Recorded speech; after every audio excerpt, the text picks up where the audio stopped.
hearty welcome. This is AYV on Sunday. In 2023, the main opposition All People's Congress, APC party, boycotted from Parliament and suspended all governance activities, a move that gave birth to the Tripartite Committee, which came up with the Tripartite recommendations as a national unity agreement after the intervention of moral guarantors to maintain peace and national cohesion in the country, amidst allegations of electoral irregularities. Hence, there have been several recommendations on the country's electoral system via the recommendations in the tripartite report. Now, one of the major tripartite recommendations states that there should be a search and nominations committee set up by the president for the appointment of chairperson of the National Electoral Commission of Sierra Leone. But contrary to that recommendation, the president went ahead to appoint Edmond Sylvester Alpha as chairman of the commission, having gone through consultation with political parties, approval of parliament. Edmond was sworn in, and the government insists such action is strictly in line with the 1991 Constitution, which makes provision for the president to appoint, consult political parties, seek approval of parliament, and institute a swearing-in ceremony. Now, this sparked a fresh light on the 2023 post-elections disagreement that led to the setting up of a tripartite committee in the first place. The main opposition again took the boycott lane, abstaining from all forms of governance countrywide, demanding that Edmond Alpha be removed from the office of the chairman of the Electoral Commission Sierra Leone, a decision they believe the president must reverse in line with the tripartite recommendations. But the country's Attorney General and Minister of Justice, for instance, have said that the president no longer has power to reverse his decision, noting that such actions from the first gentleman of the state would be unconstitutional.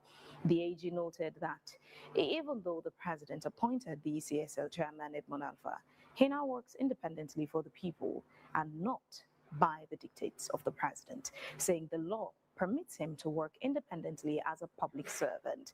This decision by the APC to boycott parliament and suspension of governance activities was said to be followed by a peaceful demonstration, and the Sierra Leone People's Party, SLPP, also said they will organize a counter-protest on the same day.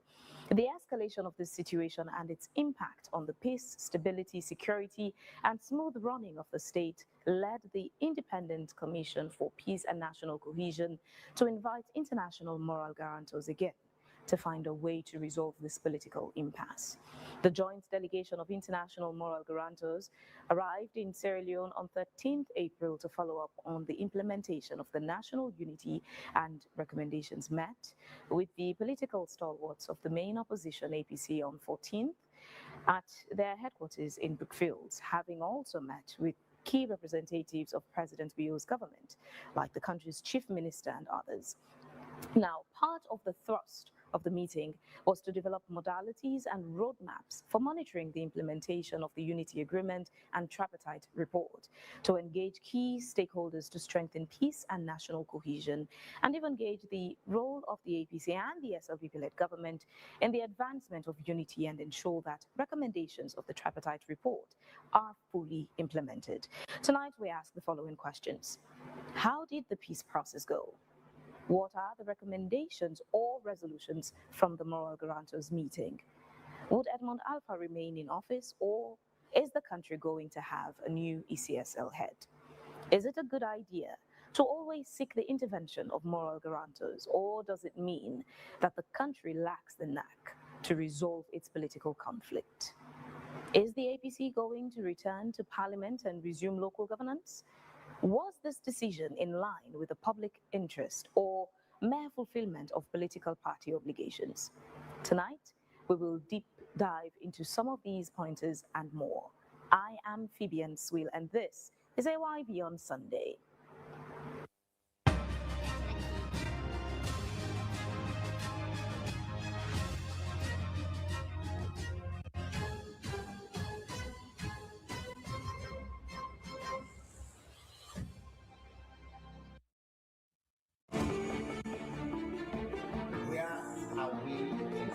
AYV on Sunday. Hello and welcome. Please allow us to take you on an everlasting journey of hard, hard-hitting journalism. No spin, no filter, just the truth. On AYV on Sunday, we ask the questions that many are afraid to ask, and to test the level of sincerity and integrity of the people who have the power to shape our world.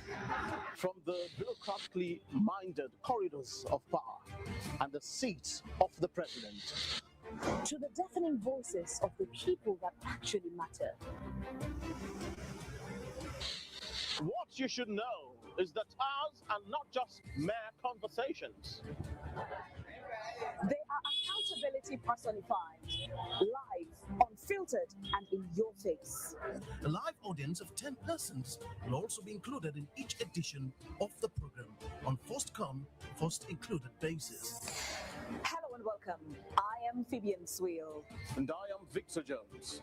And this is AYV on Sunday.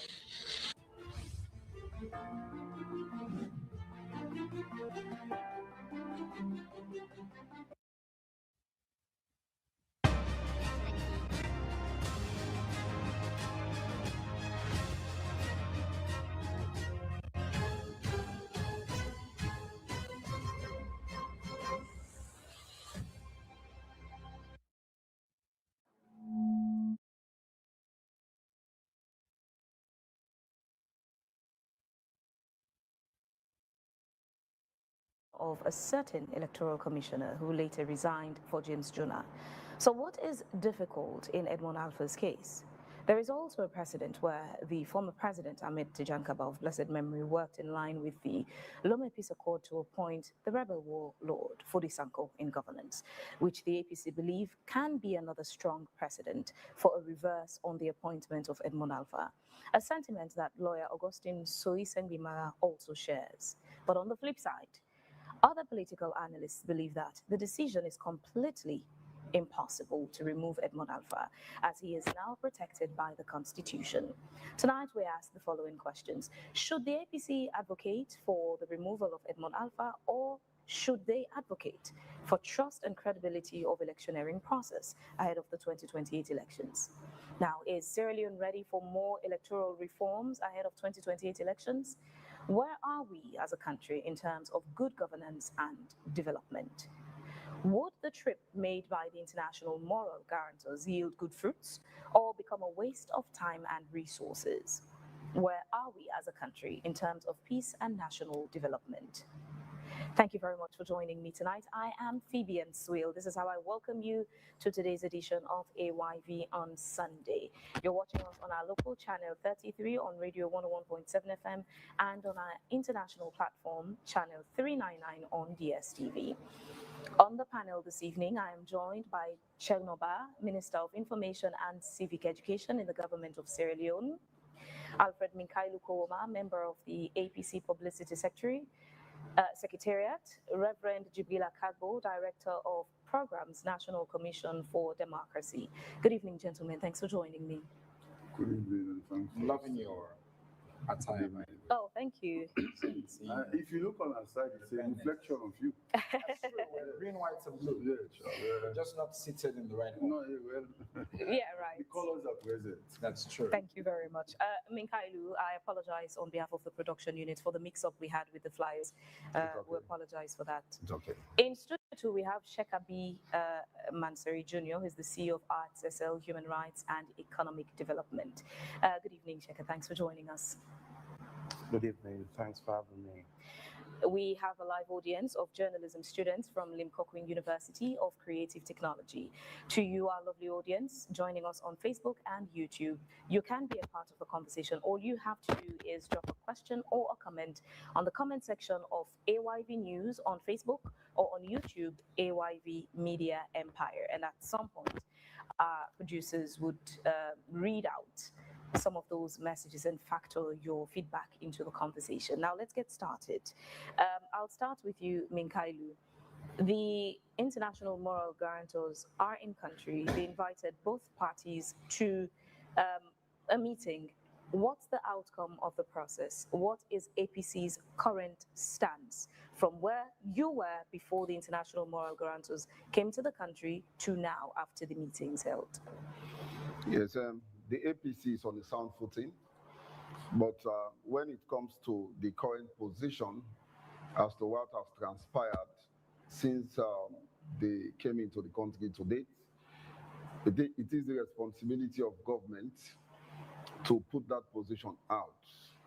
I have been made to understand that a communique will come out very soon to communicate to the nation as to what is the current position after a protracted dialogue between moral guarantors, the APC, government of Sierra Leone, and some other institutions.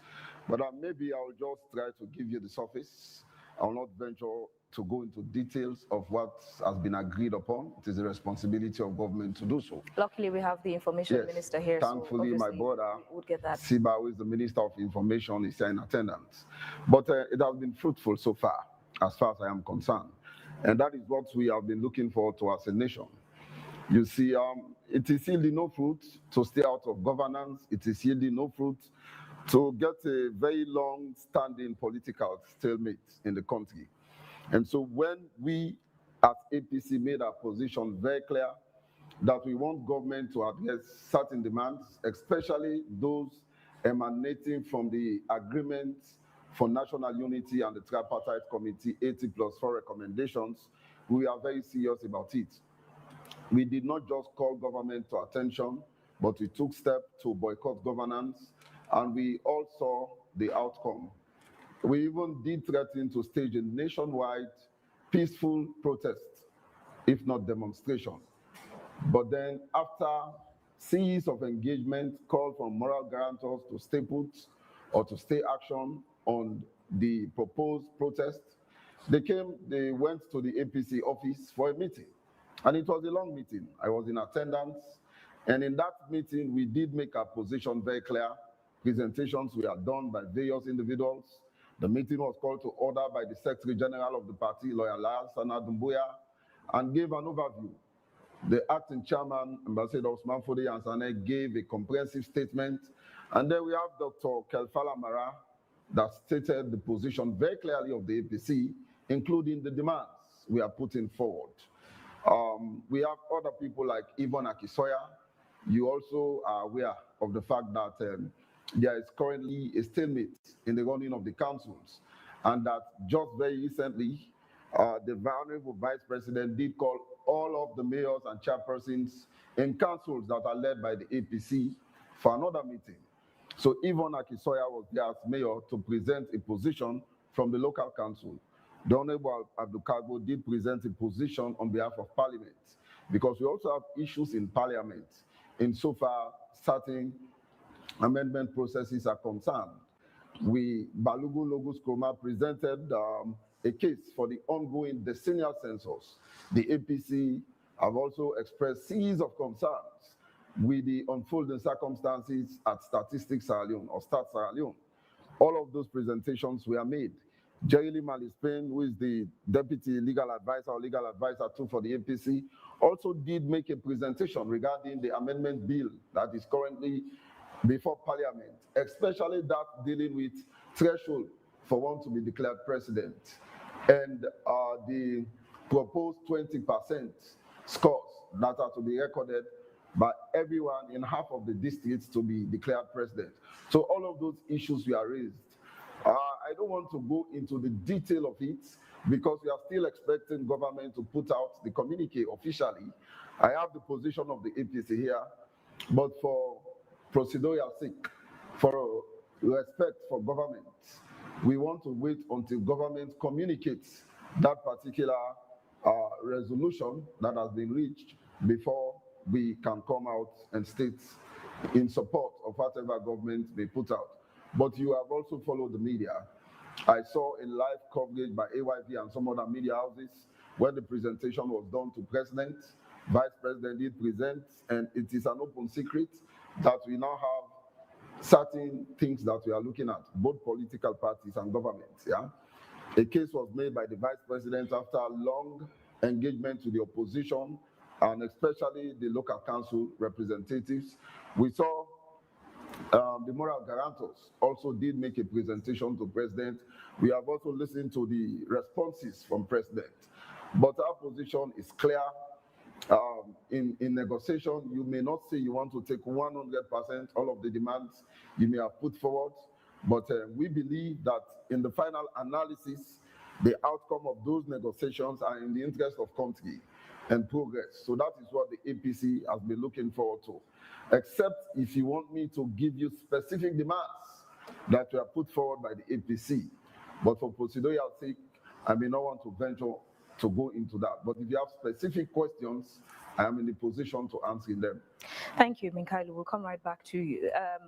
Minkailu just said the onus is on the government side now to present the communique. What's the update from the intervention of the international moral guarantors? Well, let me thank you again for having us and thank the two gentlemen and everybody else who's with us here in the studio.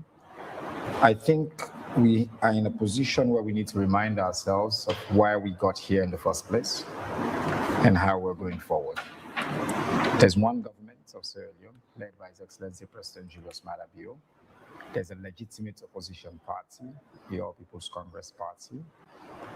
They decided at some point that they disagreed with legitimate constitutional steps that the government has taken. And so they withdrew from Parliament. They withdrew from the people in the councils. Since 2023, after the last elections, there's been a process of political engagement, and we've had moral guarantors. By the way, people use that term pretty broadly, moral guarantors. The reason that you append the name moral to guarantors is because they don't really carry a constitutional or institutional mandate. Their position is held by simply the basis of we all agree that they hold a moral place. So we listen to them. They can advise us. They can guide us. They can say, oh, now do this, do that. So they've been coming. By the way, this is not the first time, and they didn't come here because APC boycotted. They came because they were supposed to come. And while they're here, they've met us in this, in my opinion at least, very APC-generated stalemate. But as a government, as President Bio's commitment has always been, we're open to communicating, we're open to dialogue, we're open to engaging. And what's happened over the past week is engagement at the highest levels of governance. The Chief Minister, up to the Honorable Vice President, up to His Excellency the President, and many of us who are in the steering committee who are within different arms of government, listening and pointing out what we've always pointed out. Now we all get this country, we can resolve these issues. We don't need to abandon the people of our country because we disagree with legitimate political processes. And I'm very pleased, as my brother has pointed out, that we're on the cusp of an agreement. We're on the cusp of a resolution. And that resolution will be revealed in a communique, which I'm not at liberty to disclose the details now, because I can tell you, even coming on my way here, I know that we're still working on the language. There's a lot of conversations happening. We want to add this word, we want to add this word, but the communique will just signal that the moral guarantors' mission to Sierra Leone has come to an end. And at the end of that mission, they've been able to talk to all parties. They've been able to steer a conversation that will hopefully make sure that the people of Sierra Leone who elected the APC will benefit from the perspective that the APC will bring to the governance process at the legislative level, and that the people who elected them at local levels will benefit from the leadership that they provide in our councils back to the people. The other issues that we're talking about, these are governance issues that we'll continue to engage on. And on all of those issues, the government of Sierra Leone posture will remain the same. We will engage, we will adapt, we will listen, we will work together in the best interest of the country. So we're on the cusp of an agreement that will end this stalemate, restore proper order in our governance system, especially from the perspective of the opposition, and then we move the country forward as we have been doing. Reverend, what do you deduce from what both sides have said? The tone, the language, choice of words. Well, thank you for the opportunity to be part of this conversation. My immediate response would be that it appears as if we seem to now be toning down the rhetorics. Before this time, before the moral guarantors came, it's almost on every side, people were up in arms. Everybody is saying, this is my position, and I stick to it. But from what I am hearing now, from the APC rep, the minister representing government, it appears as if there has been an opportunity to reflect, look back and say, you know what, regardless of where we're coming from and what has led to this, there is still this room, this opportunity for us to move forward together. And for me, my position has always been looking at what we've experienced for the last 65 years. It's either APC or SLPP in governance. They have a huge responsibility. Today, we are still faced with development challenges. The fingers are going to be pointed in their direction. So it's in their best interest to come together and work to produce the results that the people will celebrate. Wanting to establish a fundamental position to say, I am going to be on one side, and the other person say, no, I'm going to be on this side, that will not move us forward. For me, the approach should always be a middle of the road policy. That is where we can have a win-win situation. In politics, yes, we have politicians who play the game, but it has to be in the best interest of the people. And for them to come together after this impasse or stalemate, it's actually not just in their own best interest, but in the best interest of the people of this country, because the people are sick and tired of the tension that will rise because APC has a position or the government is saying we're not going to do otherwise. The people should be considered in all that is happening, and that is where we stand. And hearing what they are saying now, I know the people will be happy. And we pray, God, that the outcome eventually that will be communicated through the communique will serve in the best interest of the people. Sierra Leone, as it stands, despite the trust deficit that we experience in the country, everyone is almost suspected of either being pro-APC or pro-SLPP or an interest somewhere between. We do have a lot of established bodies. What does it say about the country that to settle the disagreements or impasse between the APC and the SLPP, it almost always takes international moral guarantors? So on that, I am disturbed because I think a couple of days ago I was also part of one of your programs, and I said yes, it's a good thing that we have the attention of moral guarantors who are coming from outside to settle whatever our differences are. But what about looking from within? Do we have Why not? local moral There guarantors? are local moral guarantors. Like? If only we are ready to bring them on board and listen to what they say.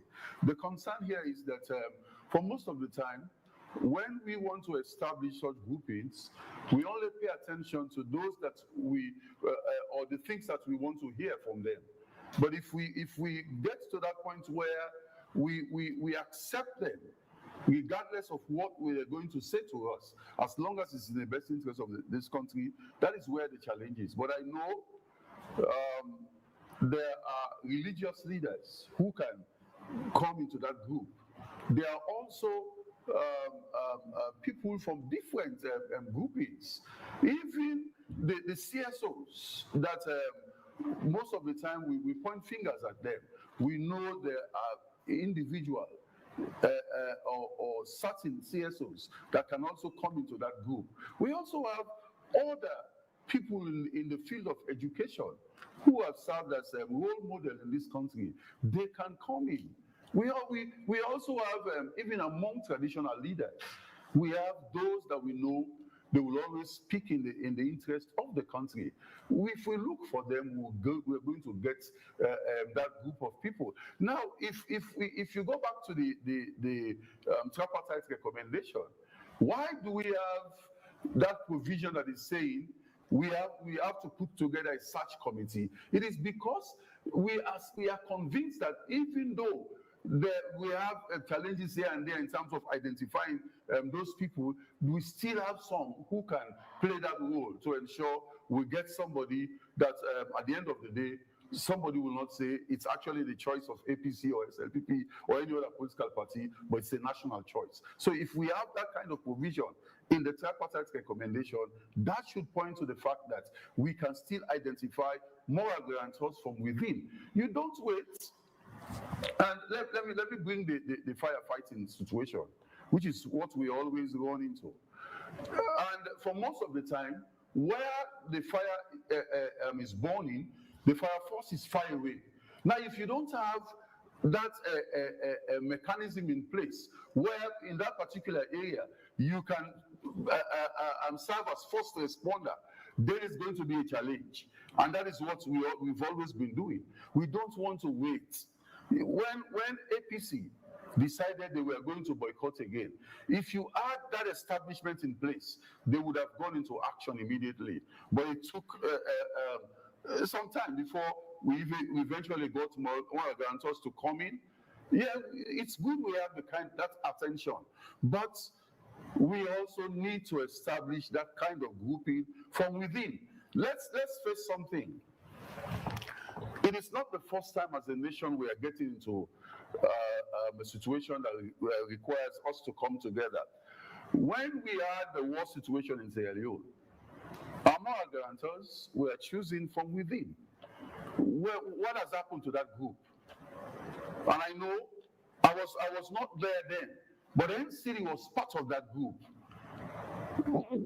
You have several others, individuals and those representing institutions. They came together, and in fact, NCD produced what we call the pathway to peace in Sierra Leone.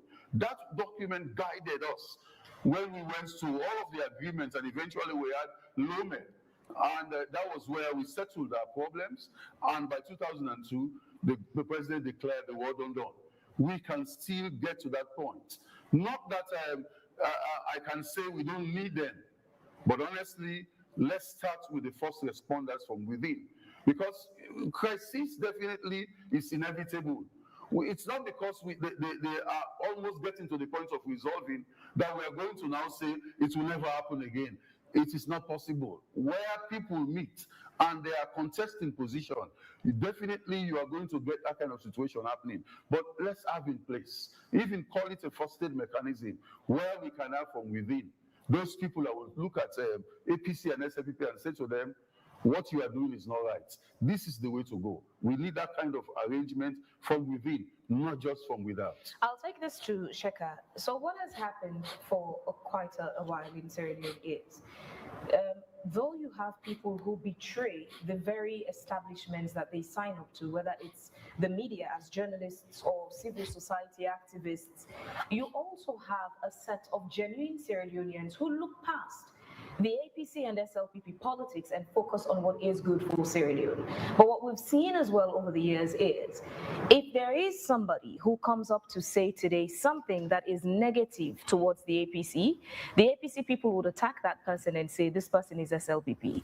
If somebody comes up to say something that does not make the SLPP look good, the SLPP folks come back to attack that person and cast allegations against the person that, oh, you're APC, thereby also with a gullible public getting certain people to now lose trust in some of those individuals who genuinely are neither APC nor SLPP. But we sit in a situation now where to resolve their issues, we need international moral guarantors. How do you think there can be a way out of this? If the people don't trust certain individuals, there is no way they would be able to make any headway in mediating between the APC and the SLPP. Thanks a lot again for having me. Let's have a reflection as to our political landscape, a socio-economic pattern of which our politicians drive the civic population towards. And I would like to reinforce what Reverend had just said in your introductory question to me, that trust deficit. And that deficit will allow you to even say the current dialogue by the international community on moral guarantors will not hold tangibly, because there is a trust problem, like you said, and the citizens do not make decisions based upon their socioeconomic interests. Instead, they make decisions based on political interest. So until we have a diversion of that mentality from the civic population, so they begin to think nation other than party, then we have a way forward. I will tell you categorically that the current dialogue will one day be in that. A few weeks ago here on AYV, I did say the boycott was not relevant. APC will have remained in parliament and have further engagement, because at the end of the day, that's the end point, going back to parliament, going back to governance. What we need now is a large-scale civic education which will kind of transform the mentalities of Sierra Leoneans to begin to think on issue-centeredness other than political party-centeredness. Both the government and the opposition are not treating the citizens right. What they're interested in is a political score. And that political score does not serve the interest of all citizens. Categorically, you will imagine one government having two views. At one point, Mr. Minister sitting here will agree with me, there was a statement from the government saying they've achieved all the 8 points which were stated in that negotiation, which is not true. And the opposition says, we want all of them to come back, which is not possible. So until we have a citizenry that will have proper knowledge as to which step to take when such issues arise, this kind of situation will always continue. Also, the citizens should not lose hope on the civic population, us activists. Most civil society activists are now branded that, oh, you are relating to this party or you're relating to that party. But yet, there are credible civic activists who still remain to push the interests of national development, national cohesion, national success, based upon what they think is independent and not what political parties leaders do think. You still have them around. So it is still necessary for us to galvanize national support so that we'll have a standby force. And for us to achieve that, we need a constitutional review. We cannot achieve anything developmental oriented which is not highly being politicized if the constitution of this country is not reviewed, if it does not provide the mechanics required. We need a mechanic wherein the president of this country should not have that power to even in the first place appoint an electoral commissioner, a chairperson. No. If you can agree with me, during Justice Kawan days in that review, there was a recommendation that let there be a committee that will propose individuals that can be appointed to that position of any electoral commission. What happened? The then government, the APC at that time, because of their selfish interests, they wanted a third term, and they did not work with that constitutional review, giving a platform for this current government to abuse the rights of the people. Because if you can actually don't follow constitutionality, you are not only offending the APC, but you are offending us, the citizens, and we have no authority. We wanted protest for things to be changed. Is that possible in the country? No. So the security apparatus themselves do have another role to play if we want tangible change to occur. Can they give us a free and leveraging playing ground for citizens to speak up? You see what's happening with the cyberbullying. You see what's happening with the laws of this country. You don't speak up. You speak up right, you get arrested, being charged. And if us citizens do not have the clear platform to speak up, then the oppositions, which I believe, this current opposition, they are just seeking their own interests. So one of the big solutions we have, which we require, is for both government and the opposition to have a free hold on us activists and the normal people, the ordinary citizens, to speak on their own self, for themselves, and not for political parties. The government is not encouraging a playing field. So even if there is a tripartite, even if there is an agreement of national unity, how far will that national unity be implemented? We still have issues on the 8th point. 3 of them have not been achieved. We want electoral reform. Is that been achieved? Do we speak about that while we are sitting here? The boycott of the APC MP members, does that address the political reform which we wanted? No. So I think this party dialogue is only serving the benefit of government and the opposition, and not us, the citizens. That is my take, and that's what I believe. All right, I'll come right back to you. Mikhailo, when the international moral guarantors came, what did the APC present to them as your demands or requests, for lack of a better way to put it? And what were you able to come out of that meeting with? Yes, I will go to your question, but there are certain issues raised by the minister, for which I will contract with you. And even my brother, Mansare, has also raised some issues reprimanding APC for things that are not justifiable. Like? Firstly, let me start with the minister. It's a legitimate constitutional steps taken by government for the appointment of the Chief Electoral Commissioner, and APC boycotted governance for that. The truth of the matter is, we have not said the provision, section 32, subsection 3 of the Constitution is not legitimate. We have not said the president acted outside his powers as fountain of honor and guardian of the Constitution. That is not the position of the APC. We did say the 2023 elections were full of controversies. Those controversies led to the agreement for national unity.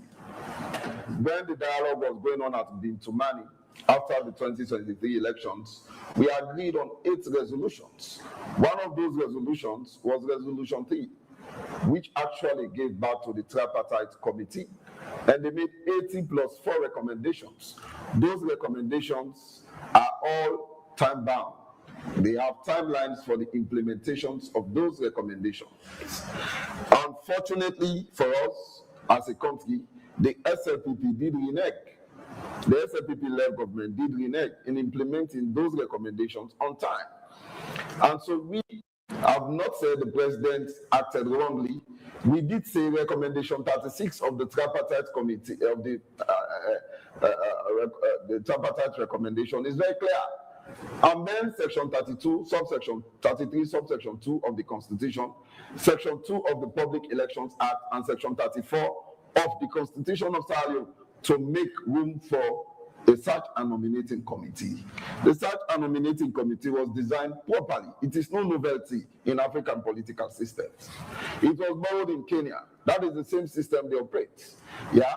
Allow the Labour Congress to nominate, the Sierra Leone Association of Journalists, the Bar Association, Women's Group, Youth Groups, Interreligious Council nominate 8 individuals, 1 each, to that committee. Anyone that wants to become Chief Electoral Commissioner or serve as Commissioner should now apply to that committee, and the committee will do the vetting and then make recommendation to President. President will approve and send to Parliament. So the President was still part of the process. So they did not do that. They bypassed the process, delayed the implementation, and then President went ahead to appoint Edmond Alpha. So that was the contention put forward by the APC. We do not need to misunderstand the APC, and that concern, Fabian, is justifiable. So for me to sit in a panel where that particular decision by the APC can be bashed or not treated seriously, I will take great exception to that. It's a justifiable concern. The minister also did say they did not come because APC boycotted the moral guarantors, that the moral guarantors did not come, and that will now take me to the question you posed, that the moral guarantors did not come because APC boycotted. Yes, without the boycott, they were still going to come to ensure that the implementation process was concluded. But they are coming to Sierra Leone was actually made possible at this material time because of the boycott of the APC. And then when they came, they met with government, met with the chief minister, met with other institutions. When they went to the APC, we presented our case to them. And then after that, they even did state, the head of delegation did state, if it is possible for them to extend their stay, now exceed the 17th of this month, they will extend their stay to ensure that the concerns put forward by the APC are addressed, and that at the end of the day, the stalemate is resolved. In the communique they gave to the public, this one, the notice they gave to the public, they clearly stated that they are in Sierra Leone from the 13th to the 17th April 2026. I don't want to go to the details of this particular public notice, but the reasons for their coming to Sierra Leone is clearly established in this public notice. And that when they went, they were supposed to have returned, because today is the 19th, but they are still here. And I have just seen an advert from the AYV that the head of delegation is going to be hosted on Wake Up Sierra Leone tomorrow, on AYV, to address the nation on certain resolutions that have been reached. So that tells you the severity of this particular boycott. So we should not trivialize it. It is very important. The minister also did say APC generated stalemate, as if the APC just wanted problem for this country. I also disagree respectfully. This is not an APC generated stalemate, but this stalemate was actually propelled by the sitting government, the SLPP. Because if the SLPP had implemented those agreements based on the timeline, then the APC could not have raised any issues. Now, even in the implementation of the recommendation of the tripartite committee, they are being stage managed. Now, to start with, we agreed that recommendation 20, we are supposed to have an oversight committee in Parliament on elections issues that would provide supervisory role for ECSL. That particular committee was not set up. It has not been set up. That was actually a betrayal, to this particular recommendation. Again, the recommendation has also clearly stated, 78, that we are to determine the system of government that we want in this country. Do we want a first past the post? Do we want a proportional representation? 78 is very clear. Government went ahead and wanted to impose and shove down our throats a proportional representation. We've seen the research from the IGR, Institute for Governance Reform. We've seen the one from Chadi, Abdul Thomas Chadi. We've seen the one from Interreligious Council or Council of Churches. All of them are speaking to the fact that the people of this country want a constituency-based system, because they have seen all of that. So again, it is not the fault of the APC. The minister did say we do not need to abandon our people because of disagreement. And again, I have also noticed that the SLPP is using this boycott to now want to blackmail the APC. The APC did abandon governance, boycott governance for those concerns I have raised. And secondly, what were they expecting for the APC to have taken to the streets with machetes all over the place to disrupt the peace of the country, violently demonstrate, to go to State House and start pelting stones, or to go to Parliament, set it on fire? The APC is too civilized to so do. The APC cannot really get to that level. And so what we did was to boycott peacefully and raise our concerns to government and the moral guarantors. And now there is an intervention. The issues are being resolved amicably. This is an achievement. Let's look at the Edmund Alpha situation. Yes, I am coming to that. But please, let me conclude on my brother, Shaka. This communique will again fail. The communique will not fail. That is not the wish of government. It is not the wish of the opposition. Disagreements are inevitable.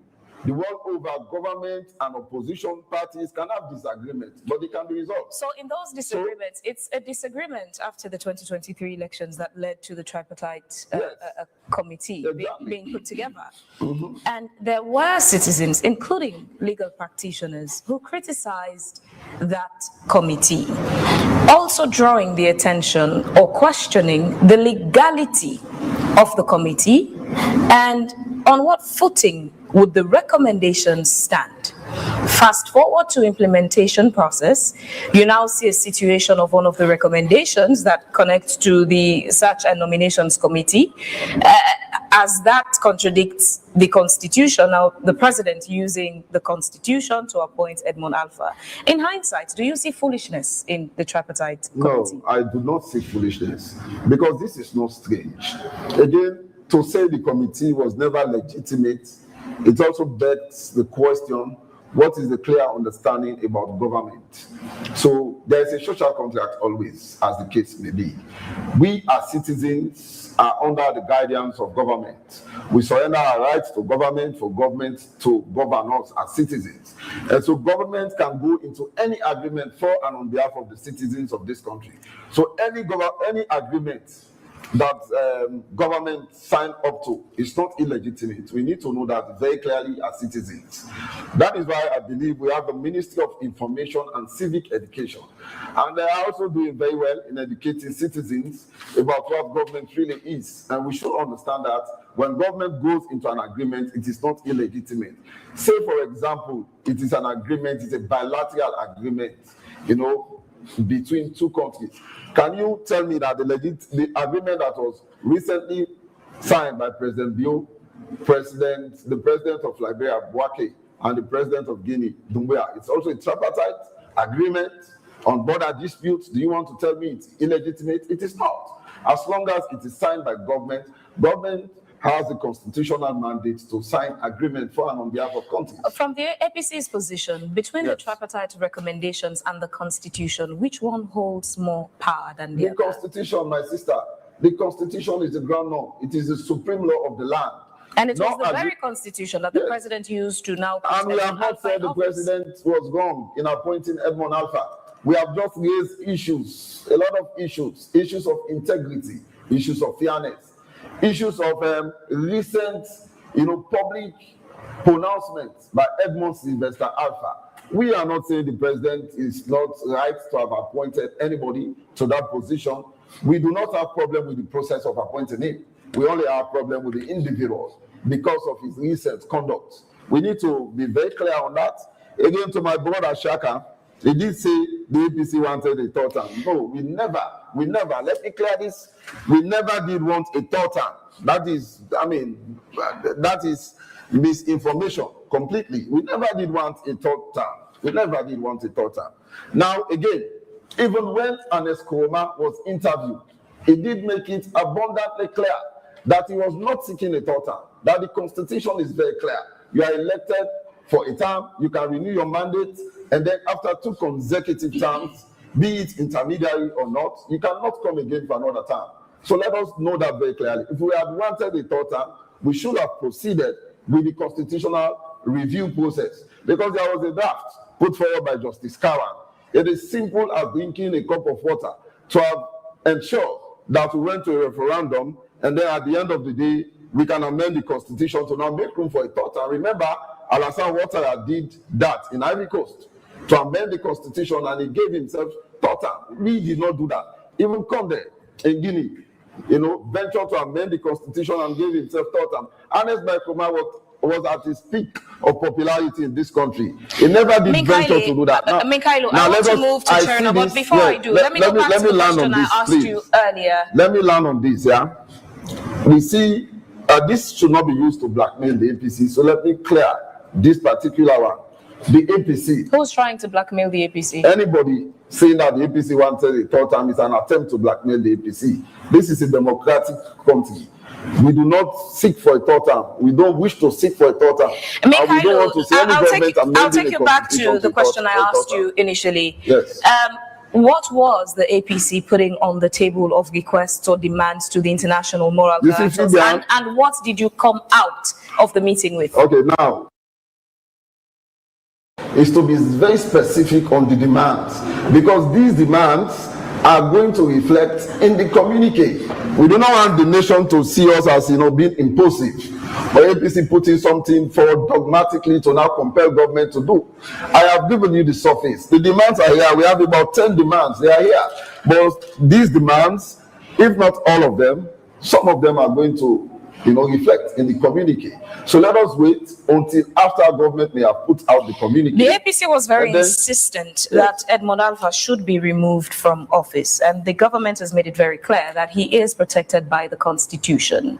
Yes. He cannot be removed. No, there is a way to remove Edmond Alpha. It is very clear. Yeah, but from the meeting with the international moral guarantors, how did that negotiation go? You are still asking the question in another form. The truth of the matter is, I am not in the position to tell you if Edmond Alpha is going to be removed or not. Did you make compromise that could be one of the recommendations or requests that you would not get?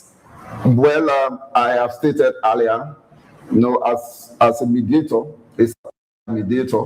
that in fact in negotiation you don't get 100% of what you demand. But the fact of the matter is, if you can get half of what you put forward as demands, that is appreciable enough. The APC is not too fussy, of getting 100% of our demands. What is clear, we just want to have a fair process, a transparent process, an open process, so that all of us can participate equally, transparently, to the satisfaction of the majority of Sierra Leoneans. That is what we want, Fidia. China, before I ask you what I wanted to take you through, I assume you have things to respond to from what Shaka said and Minkailu. Let's get to that before I take you to what I wanted to ask. I will be very brief. I really appreciate the position that Shaka took, but I think there were some factual mistakes in what he said. For example, I think you mentioned that the Cowan reports ask for this committee that we're talking about for the appointments. That's not in the Cowan reports. The Cowan reports maintain actually the 1991 constitutional provision, which is what we're going with. This idea of a committee to appoint a chief electoral commissioner comes from the tripartite. And by the way, tripartite is not an agreement, it's a recommendation. There's a fundamental difference between the agreement for national unity, which is an agreement that's signed by all parties, and a set of recommendations. I hate that sometimes I have to break down. I see my brother is trying very hard to defend and come back and clarify each point. The agreement for national unity means we are all resolved. These are what we will do. The reason a recommendation is a recommendation is because it is subjected to further review by competent bodies, including, in this case, cabinet, and then parliament. If I recommend to you, Fabian, it means it is my suggestion that the best way for you to go forward is this. The reason why that's important is because in the tripartite recommendations, which she likes to make reference to, there are some there that the APC has said they no longer stand by. That's the meaning of recommendations. You can change your mind.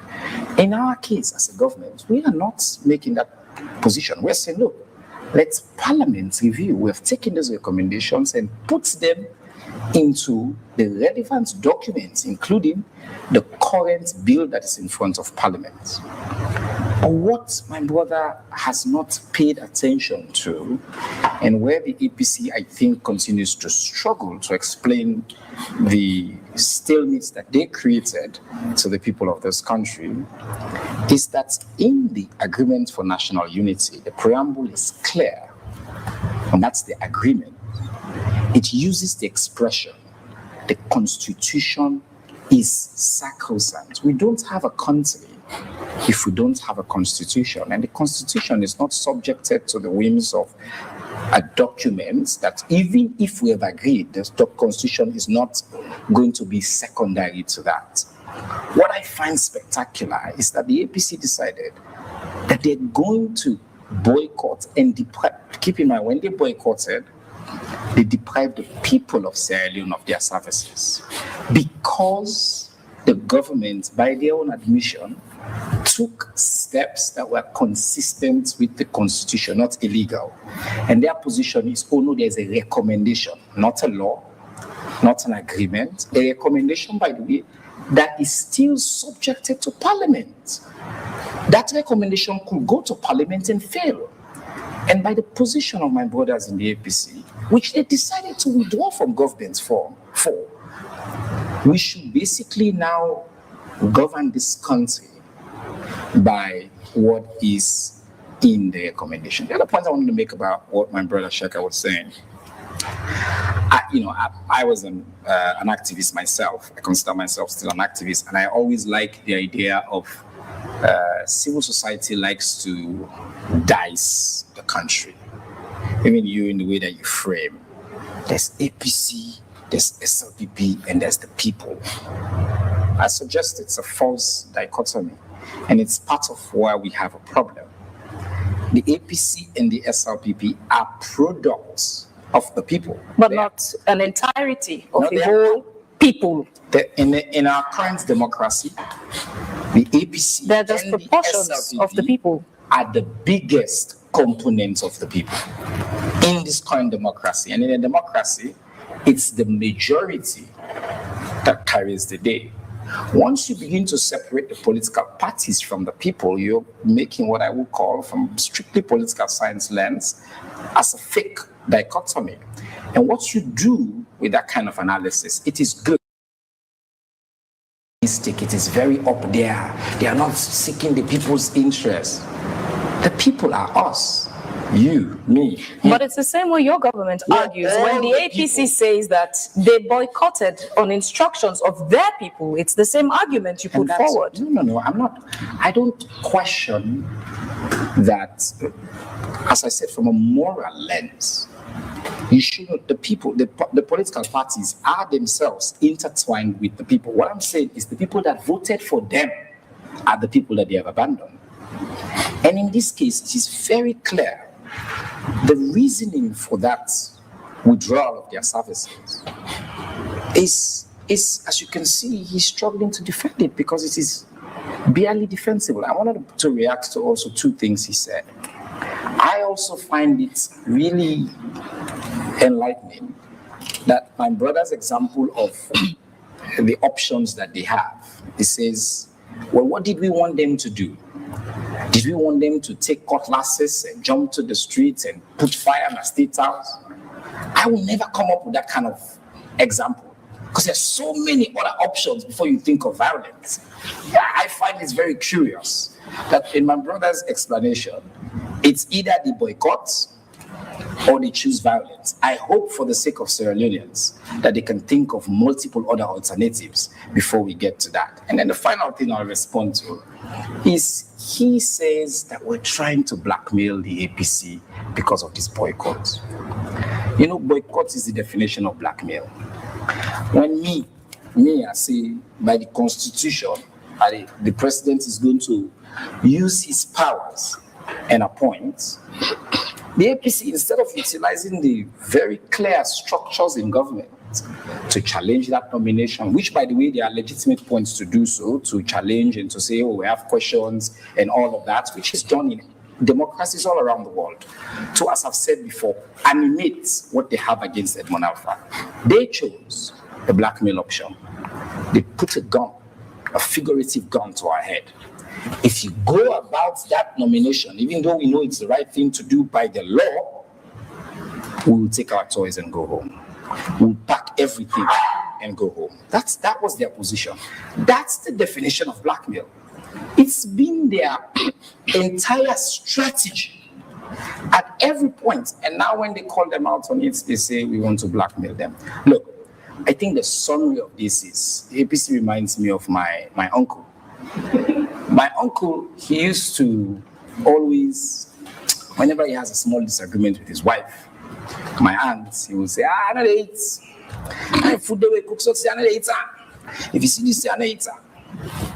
And then, you know, he's used to the aunts always, you know, calling the people to come and talk to them and say, Lolo, talk to her, let eat, say, let eat. So once my aunts decided, you know what, if you know they eat, let left. The aunts called the neighbors and gave them the food. After 2 days, my uncle started calling the neighbors. What we're seeing in this case is a really simple display of an overreaction to something that could have been managed very easily. Look, in a democracy, we're going to disagree. And I agree with him, he said that. We're always going to disagree. the moral guarantor then can talk, elect Reverend who's done a fantastic job for years. The very nature of democracy requires disagreement. If we all day one side not to democracy, if we all agree not to democracy, you're going to want to choose between APC and SLPP. The people need a choice. That's the beginning of democracy. You have to give the people options, black, white, or gray, in whatever case. That's democracy. But when we disagree, as we will, we should be able to use the stated legislative, legal, statutory processes to iron out those differences. What has happened in this case is the law, by the structure, they will not have their way. Because in this disagreement, right now, President Bey is the legitimately elected president of the Republic of Sierra Leone. The SLPP has the majority on parliament. So when we disagree, we can debate, but the veto, the ultimate power of that decision within that process will have to tilt necessarily in the direction of the holder of the ultimate pen, His Excellency President Julius Malabio. And instead of respecting that old rule of democracy and governance, what my friends in the opposition did was they knew the outcome and said, what would they do? Would they get that? Would they cause confusion? Would they go napos? I think we're at a place now where common sense, reason among all of us we're close to that, will prevail. We will resolve these issues. They do have some legitimate points. I do not want to minimize some of the points that they have raised. Which ones do you think are legitimate? As you said, you have a long list. We're going to go all a long list in terms of like the nature of the how speedy we have been with the implementation of all of the recommendations. And by the way, my brother did say that we have not implemented. Again, that's why I said the problem with this conversation is we conflate too many things. The Agreement for National Unity has 8 simple, clear agreement points. And then there is the tripartite recommendations, which are over 80. So on the agreement, on each and every one of those, the government's position is that we have taken significant steps and achieved basically nearly everything that can be achieved in an instance. Some of them are processes that are ongoing. On the tripartite recommendations, there are many things there that, by the way, again, tripartite was not APC's position alone. I want to remind the listening public that in the tripartite process, APC had a set of recommendations, Reverend, that they said they wanted that we did not agree with. It never made it into the final reports. They have their own version. We have additional recommendations that we will have loved. But the beauty of the tripartite is that these were the set of recommendations that we agree, they agree, international partner, they agree, and they will put together away from the tripartite. So even in all these things that they say, they push during sometimes, if they want to give the impression that we don't seek the tripartite. These are recommendations not just that we wanted, we took to cabinet, we approved in cabinet, we set up the steering committee and the means of implementation, and then we've taken some of the laws relating to elections to parliament where they have boycotted, where we hope, inshallah, they will come back and we can work together to move this country forward. Reverend, before I continue with General, he made an interesting point about the APC and the SLPP, and not in the exact word he said, but I'll say people making it a facade to say there's a difference between the APC, the SLPP, and the people, justifying that by simply saying the majority. What do you think about that perspective? That because the APC and the SLPP have, the majority holders in politics, it's just the APC and the SLPP. I said they are part of the people. You cannot remove the people from the APC and the SLPP, especially when you talk of the supporters, not the political structure, institution of the party headquarters. So, Evan, do you agree it's not the APC, the SLPP, and the people? Yeah. There's just the APC and the SLPP. I think that is interesting the way you've presented. Yeah, because I don't think your presentation reflects my views, but go ahead. I don't want to interrupt. We can put it this way, that if you look at Sierra Leone, the biggest political parties, you cannot take it from them. It's APC, SLPP. In the other order, SLPP. Well, sorry? In the order, SLPP, APC. You have to call us first. Oh, okay. So then, whichever order, before we trivialize the conversation. So the main point is, he is saying he does not believe there's the APC, the SLPP, and the people. So that's the perspective presented. Somebody else can present his own perspective on the matter. What do you think about that perspective? I noted something which I want to say. You see, when it comes to the politics or governance of this nation, APC and SLPP, they will always spoil. But for me, the solution is in one thing. Until ECOSOC rights are made justiciable, the fight between APC and SLPP will not end. Because now they have all the opportunity to focus on their politics. And when that is the case, the people continue to suffer, because definitely both APC and SLPP will not tell me that they don't know that we have development deficits. We have serious development deficits. But now, if you look at Sierra Leone's constitution, by section 28, if my civil and political rights are violated or they are abused, I'll run straight to the Supreme Court. Of course, there are challenges here and there, but it's not the same with what we call ECOSOC rights. Those rights that are economic, social, and cultural rights, the two we call bread and butter issue, then basic things that will really foster national development. Nobody will take any politician to court if they are not fulfilled. And so over time, for the last 65 years, we are in that situation. Everybody comes in. APC comes into its adventurism. SLPP comes in, they too have come, it's adventurism. Nobody will hold them responsible at the end of the day even if power should change hands.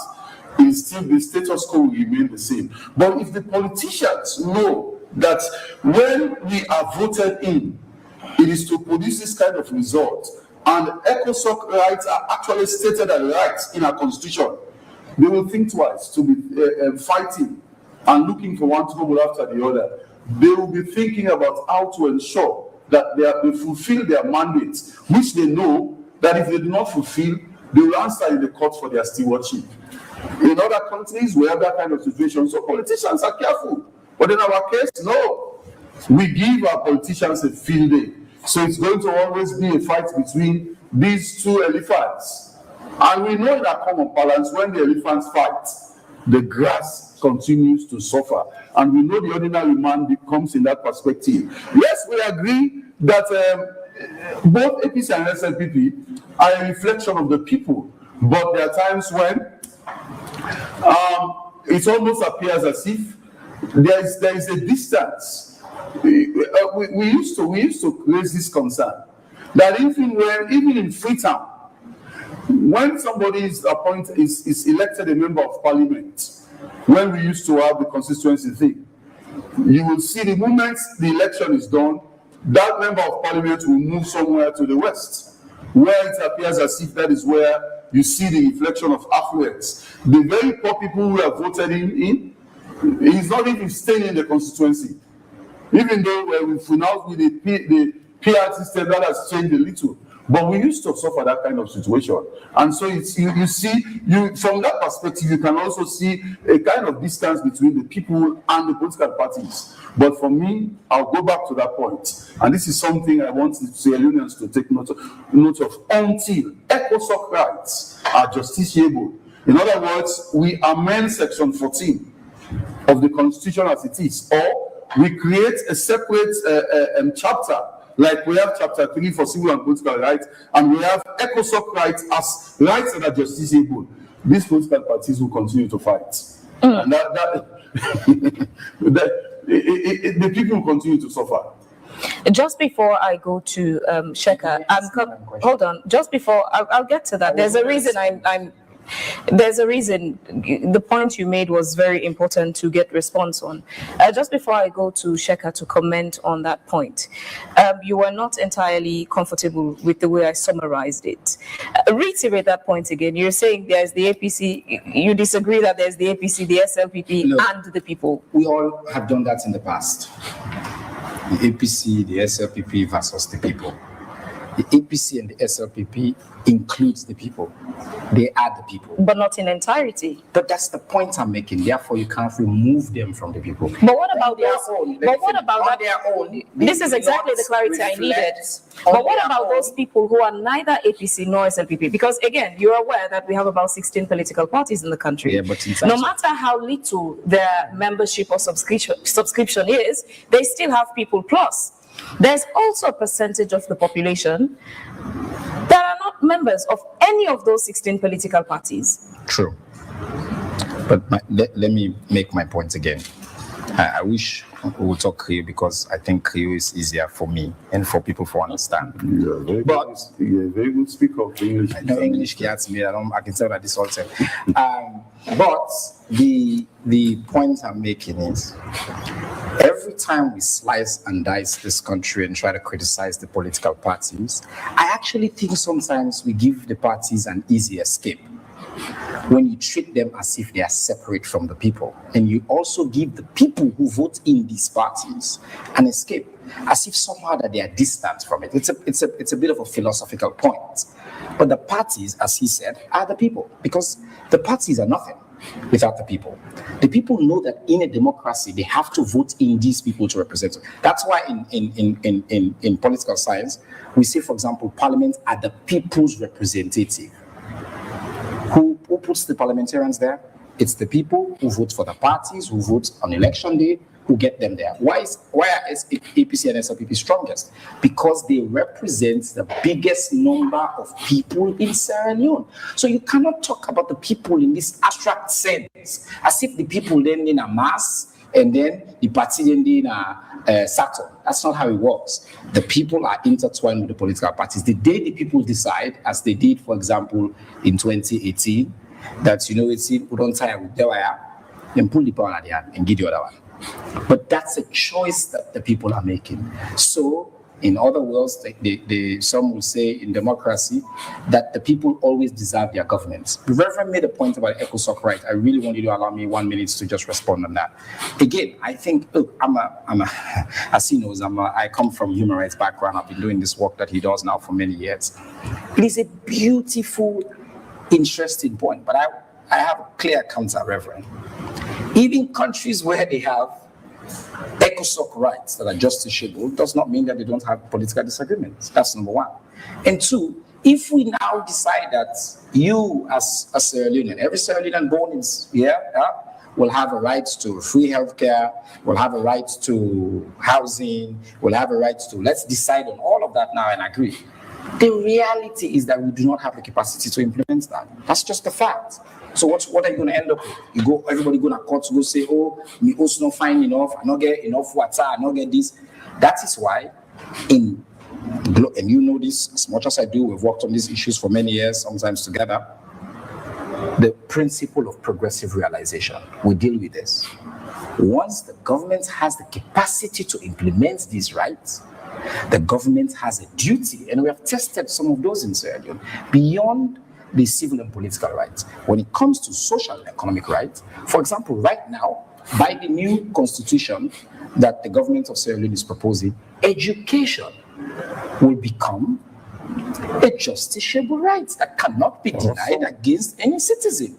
But that is a principle of progressive realization that combines two things: the people's mandates, the people, the political party, the political will, and the political will that provides the financial resources. By the way, every time we pay for free quality school education, there's something we're not paying for in Sierra Leone, because we spend 20% of our budget on that.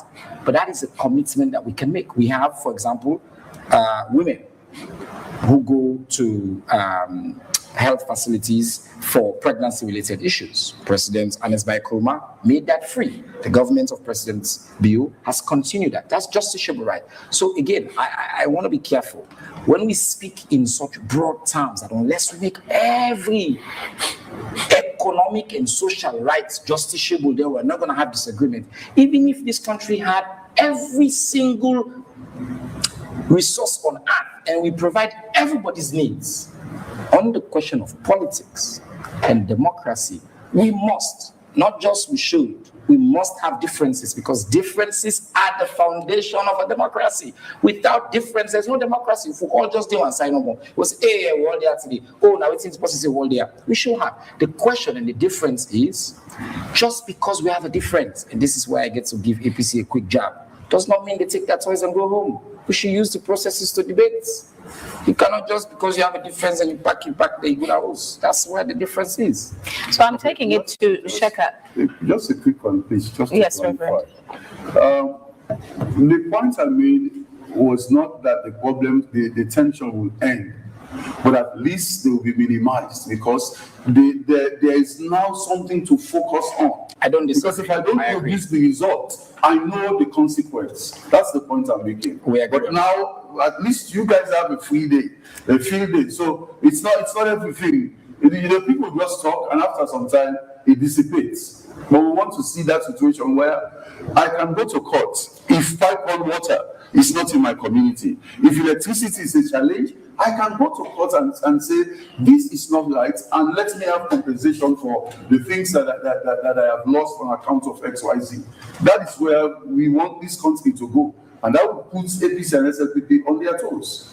Sheka, I want to hear your thoughts on what the minister said about distinguishing between the APC, the SLPP, and the people.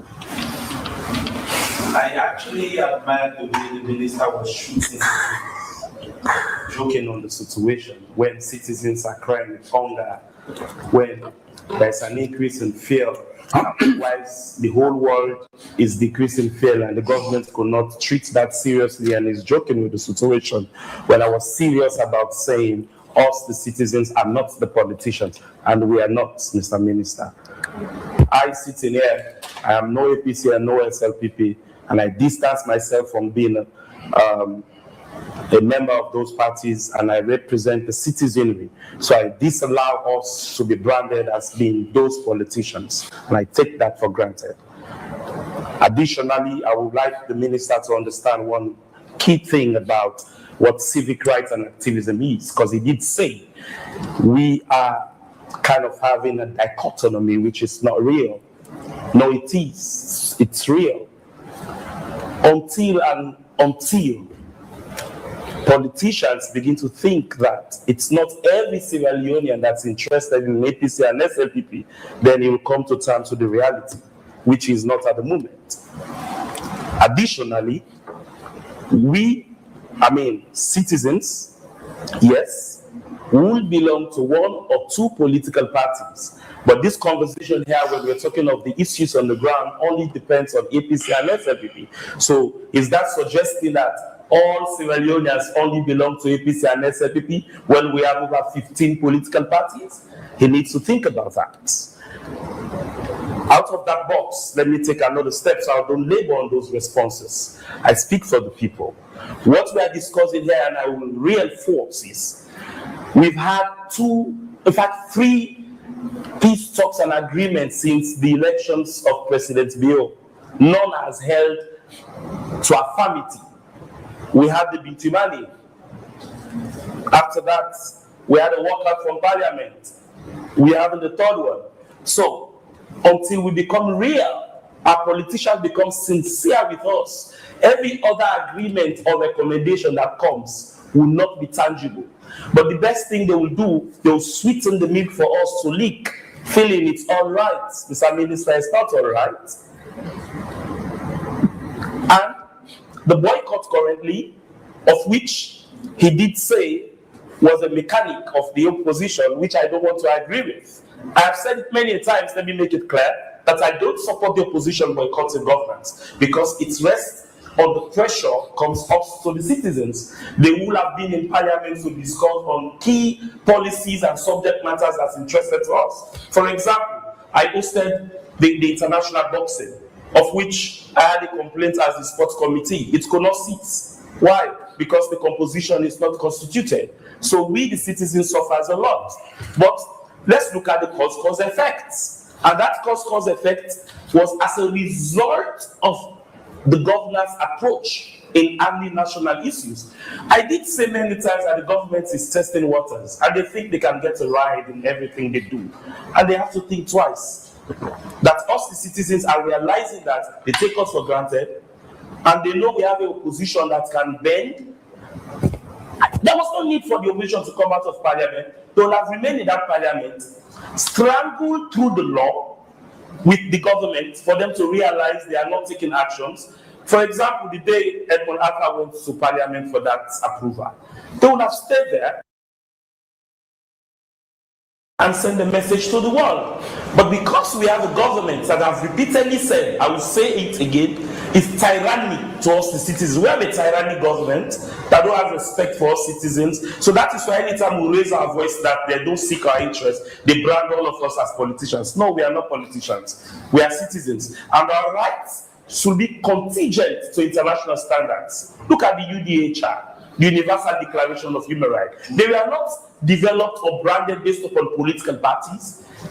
No, they were branded based upon those rights you just mentioned, Reverend. And these are the rights we are talking about. When we have a discussion of these rights, we don't discuss them based upon the APC or based upon SLPP. This discussion should be tailored along economic impacts.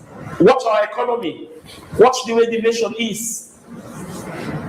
Just education alone. We used to have SLG, so they were received, students will have to pay. So these are the conversations. Unfortunately, what the APC is boycotting for should not have been our interest. I've said it many times. Because there are so many economic issues where they should boycott for. But both the government and the opposition, their interest is politics and not the people. So let him don't brand it like it's for us, the citizens. It's not for us. But Chairman, he just described your government as a tyrannic government. Yeah. Look, it's my first time meeting Sheka, but he clearly is out of his depth. I think that there's a comprehension problem here. Because at no point did I say that everybody in Asalom belongs to the political parties. I think everybody that's listening knows that I think he's triggered somehow. He seems to be talking to somebody who's not in the studio, because that's not me. My brother, I spent my whole life fighting for this country. As a 15-year-old, I was in the firing line. I've worked. People in government did not come from space. Again, we do a disservice to even the good points you have when you think that the best way to make that point is to take the kind of posture that you have taken. We're not fighting. You and I don't need to fight. We need to move this country forward. We're having a principled debate. We can disagree on whether people represent APC, SLPP. It doesn't mean that I don't understand the needs of this country. I'm born Kanikia, grew up here. Now I'm in Mamadi, people in Komon-Tok, and I don't live all my life. I left my life at Kaya for can set up an institution where they contribute to this country now, arguably as much as you have done, if not more. So don't make this about me. And I think it's also one of the things maybe you should learn about how you come into the public discourse. You see how we're debating here. And again, no, I think. Sorry. Sheka, hold on. Yes, I think we have to tailor the conversation. Hold on. Otherwise, I'll respond. Sheka, hold on. What I always do is give chance to all of you to respond to what someone else said. Interruptions would be of no benefit to the audience if you speak in chorus. Chairman, you were saying.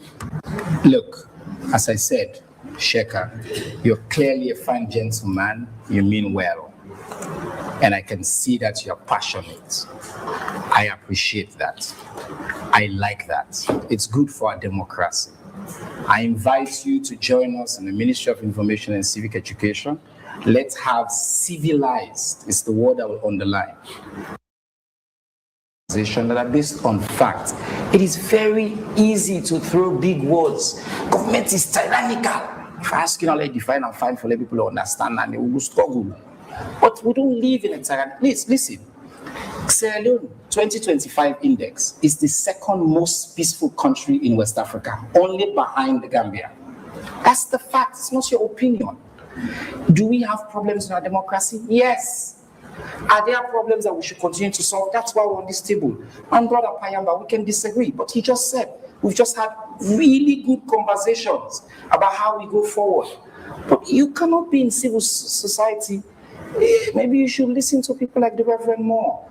We should be bringing the temperature down, not just involved in the kind of rhetoric that I just had. So I know it's your job to help us to keep the conversation going. I don't want to belabor the points because I respect the gentleman, but I think what he was responding to is very different from what I said. And that's why I had said before something at the language, me and Kanikiboko are easier to talk by Creole because something have been Creole, we go understand each other better. But so I would prefer to move the conversation forward and not belabor on that point. China, I was going to ask you. Yes. As a government, what did you enter into the meeting with the International Moral Guarantors with as your requests and demands, and what did you get out of that meeting with? I will join my brother in saying that we will not go into all the details, but I'll tell you what our starting position is and always been. A, we're committed to the tripartite agreement. B, we're committed to peaceful resolution of the differences that we have. And C, which is sacrosanct, we're committed to constitutional order, the laws of our country.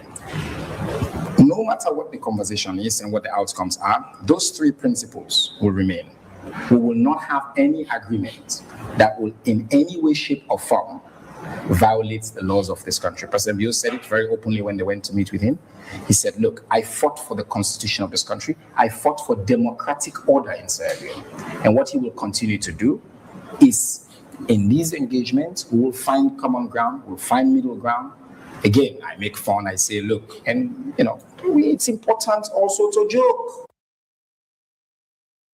It does not mean that I am, as he said, shooting the breeze. We can have a simple conversation here, and I make fun of him and he makes fun of me, and that's part of the democracy that we have. So what we're committed to, and the agreements will come, the communique will be issued tomorrow, as he said, between the government and the moral guarantors.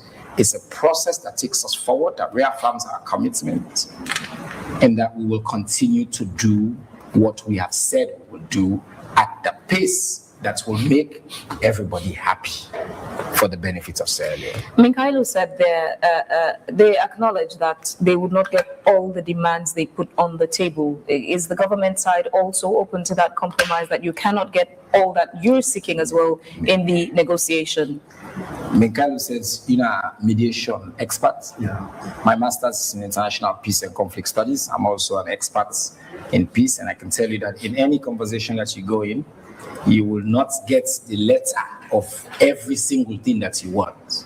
But the principles that we have agreed on, the principles that we all agreed on, are principles that we will stick by, that we will get out of this. Minkailo, should the people of Sierra Leone look forward to the return of the APC in full participation in governance as main opposition? Hopefully so. As long as most of the fundamental demands are addressed. You see, Fidia, these are the demands, the positions and demands of the APC. But procedurally, it is wrong for me to read them to the public until government issue a communique. So that is the reason why I am constrained to reading them. So let me put them aside so that I cannot be even tempted to read them. Now, there are issues I want to take up with the Honorable Minister. He said the tripartite is not an agreement, they are recommendations. Yes, they are recommendations. But these recommendations emanated from an agreement, especially Resolution 3, that gave back to the tripartite committee. Yeah. So because it emanated from a resolution, which was an agreement, we are also duty bound to take them seriously and give them the required attention that they deserve. That is why we are here. You see, 20 months ago, the recommendations were out, signed at State House. We saw exchanges of signatures and documents. The chief minister was the chief negotiator for government. Dr. Samura Mati Wilson Kamara, and then presidential candidates and leader of the APC represented our side. We saw exchange of signatures and documents. At the end of the day, 20 months down the line, even if recommendation 20 was implemented, recommendation 20 of the tripartite committee did state that Parliament is to establish an oversight committee that will look into the work of the ECSL. That is where the problem started. So the APC did not just wake up one morning and boycotted government. In fact, I have series of letters here, correspondences sent to government, position upon position papers. All of these, Fabian, were sent to governments and development partners, reminding them regarding the implementation of the tripartite. This one on the 31st of January was the outcome of the mammoth meeting at Atuga Mini Stadium. So we did all we could. Like my brother was saying, that the APC is giving an example of either boycotting or resorting to violence. We did not just boycott, we explored all avenues available to our reach to ensure that government sits with us to address our concerns. None of those, attempts made by the opposition was treated seriously. Even when the president appointed Edmund Sylvester Alpha, we also wrote a letter to State House requesting to meet with the president. I have also, witnessed our Samai, who is the executive secretary of the Peace Commission, going to the public media to state that the APC was called to a meeting at State House and we did not go. No, it is wrong. It is incorrect to say so. That is also part of the conspiracy to blackmailing the APC. We are never called to a meeting. I have also listened to the director of communication at State House, Mike Biwa, stating on public media that the APC was invited to a meeting and we did not go. No, we were never invited to a meeting. In fact, when the moral guarantors went to the secretariat of the APC, I was in the meeting.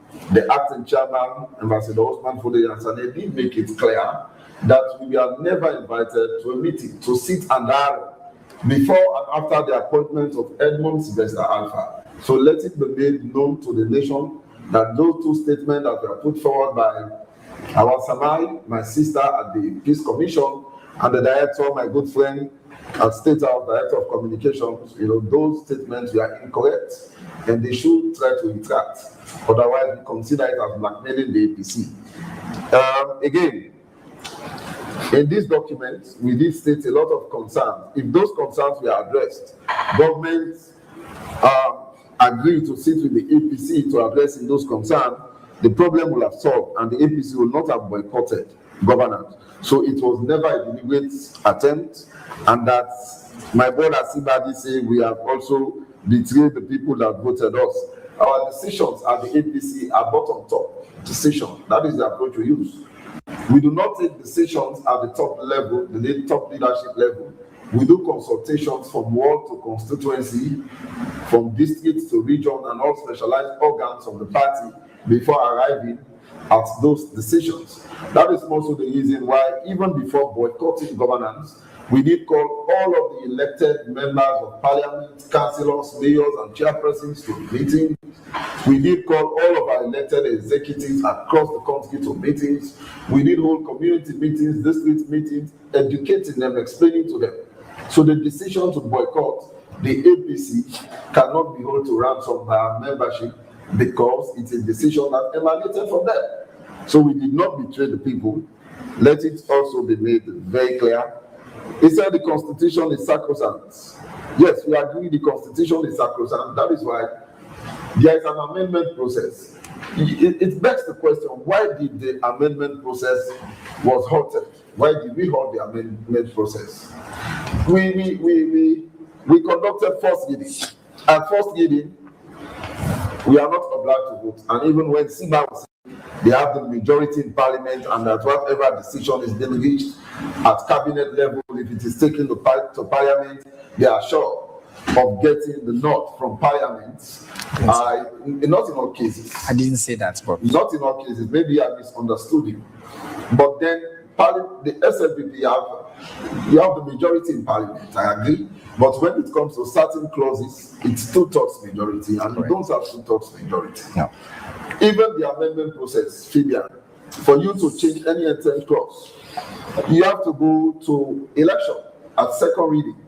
And in that election, if you do not have 2/3 majority, that particular amendment to that clause cannot see daylight. I believe, in my opinion, that is most of the reason why they abandoned the process of amending the constitution, that amendment bill. Because I agree, the recommendations, most of them are electoral reforms issues. So you have to amend the constitution before effecting those changes. You cannot effect any change in choosing electoral commissioners if you do not amend section 32 subsection 3 of the constitution. We need to know that very clearly. The reason why APC is very emphatic that we need to ensure that those recommendations are implemented to the fullest. Just a few days ago, I was on SFBC Morning Coffee with the Director of External Affairs, at ACSL, Albert Masako. He did state that all of the recommendations that were put forward by the APC and the government of Sierra Leone in the 80+4 tripartite recommendations are justifiable, and in fact they have been accepted by ECSL, that they are in draft form, that they will only implement them after the Easter holiday. Just imagine 20 months down the line, they did not take any step to implementing those recommendations. It is only now that the APC have boycotted governance and that moral guarantors are now in the country to sit and discuss with us to have solutions to these problems. They are now confessing that these recommendations are justifiable, and in fact, they have taken steps to implementing them after the Easter holiday. Thankfully, the Easter holiday is now over. We expect ECSL to go to work and ensure that proper implementation is done. He said we did not follow proper structures to challenge the appointment of Edmond Alpha. Instead, we boycotted governance. Proper structure, I believe the minister is referring to us approaching the courts. That if we disagree with the appointment of Edmond Alpha, I have sat on Parliament. To challenge it at Parliament level. Or maybe some have said we should have gone to court, even to the Supreme Court. Correct. Yes, they have said that. I have sat in discussion with some government representatives that have also said we should have gone to court to challenge the appointment of Edmond Alpha. We understand clearly, somebody have expressed the need for us to have local moral guarantors, that even during the war, it was Sierra Leoneans that came together to devise strategies as to the routes to follow to have a final end to the war. We had a lot of accords, the Lomé Peace Accord, the Abidjan Accord, the Conakry Accord, a lot of accords. But when Sierra Leoneans were ready for there to be an end to the decade civil incursion, we were able to get it right. I agree. But then there's trust deficits in state institutions. You need to know that clearly. There's serious trust deficit. And this is also the reason why certain state institutions should not be politicized. That even individuals that are appointed to those institutions should not be glaringly supporting political parties. They should not be known as political party card-carrying members. We have asked for far too long. I am not only putting this blame on the SFPP. Even during the APC-led government, we appointed individuals that later came to now say, I want to be leader and flag bearer, that we are very much political and interested in becoming president. That is also very wrong. What we have succeeded in not doing is to depoliticize sensitive state institutions. If you want to appoint somebody, for example, at the Office of National Security, that person must not be known for supporting or belonging to a political party. Same can be said for all electoral management bodies, be it PPRC, be it ECSL, be it NCRA. You should not do that. But we are in this country. Some of us were born and raised in Sierra Leone, in school in Sierra Leone, maybe just left briefly for studies and came back and continued in Sierra Leone. We have been in the political realm for far too long, and we understand ourselves. I can tell you certainly that we have certain state institutions that are being headed by political loyalists. And for those people, they put the interest of their political parties above patriotism. They can do anything and everything to ensure that their political parties are protected. We have even also requested that we want a forensic audit at the NCRA, National Civil Registration Authority. Yeah, we know the head of NCRA is Mohamed Masako. You may want to ask, who is actually Mohamed Masako? Mohamed Masako is an individual that has contested to be Secretary General of the SFPP. I can still remember he contested along with Rado Soare, who is Minister of Labor, he was Minister of Information. He contested alongside Napoleon Kogoma. He's the head of the NCRA. And so those individuals should not be given such responsibilities. You can appoint them as ministers.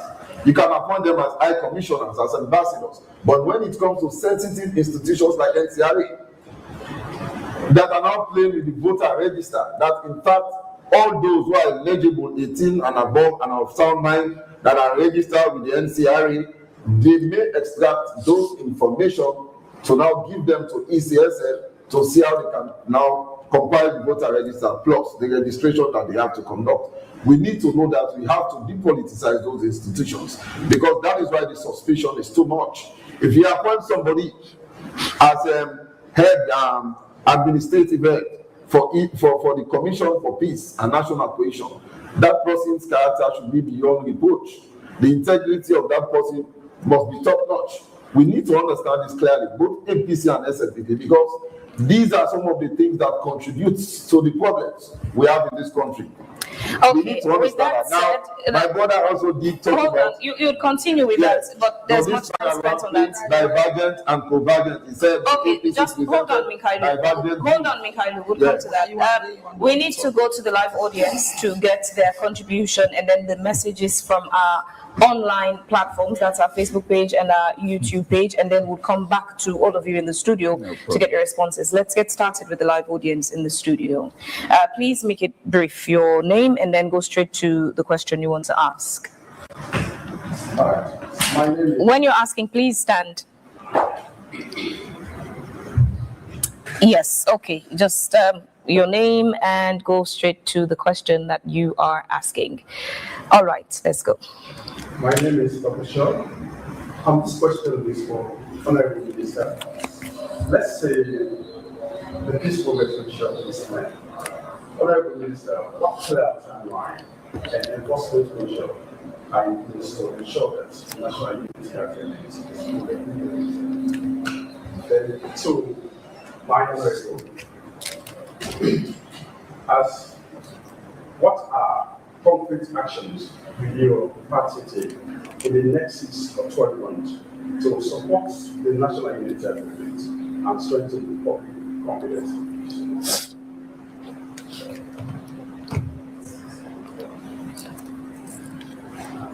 Good evening. I am Mr. Denke. What I want to say at is that from the perspective of memory playing. Yes. All right, I am so sorry to interrupt. I think there's a challenge with that microphone. We'll come right back to that. Let's go to Studio 2 and join Emmanuel Nyake Momo for the online messages, and we'll come back to the live audience while we sort out the microphone. Okay, unfortunately, there seems to be much of a technical glitch there, but okay, to the question asked so far, Chair, now let's get your response to that. I have a question, yes. Thank you for your question, Mr. Shaw, about clear timeline and enforcement measures. Just to be clear, the tripartite regulations themselves have timelines inherent in them. Part of the challenge I think we're getting from the APC is they're saying that we're not meeting all the timelines as we ought to. And I want to take this opportunity to clarify a point that my brother made about why we suspended. He said we abandoned the constitutional process. Nothing could be further from the truth, my brother. In fact, what we've done is to hand that process over to Parliament, which is what we're supposed to do from the perspective of the executive. And our ambition, our intention is to make sure that we complete that process. But the reason that process is stalled right now is because we cannot, as you say, engage in conversations, clauses that are entrenched without getting 2/3 majority. And why don't we have 2/3 majority? Because APC not in a parliament. So now APC make the process Don't stall right now. So as soon as we come back, the process will go before. But I think on the specific of Mr. Shaw's question, as I said before, I don't want to get into the details, but there was a timeline that was in the tripartite recommendations on by what time do we expect majority of these recommendations to have taken effect. And that's a timeline that we'll continue to work towards. I think it's sometime in the next year. I don't want to get into all the details now, again, because I think some of that will make their way into the communique. But the commitment that the government, that President Bio has, the commitment that we all have in government is clear. And that is we will do everything in our power because we convened the Agreement for National Unity. We convened the tripartite. We took the recommendations to cabinet. We are taking them to parliament. We're committed to implementing them because we believe good for this country. It'll be good for the APC. It'll be good for us. It'll be good for all of us. So be rest assured that we are committed to that. I'll let you go on with the questions. All right, let's head to Studio 2 and join him to read out the online messages. Good evening, Nyake. What do you have? Good evening, Phoebe. A lot of messages tonight. We are trying as best as we can to read a few of them because of time.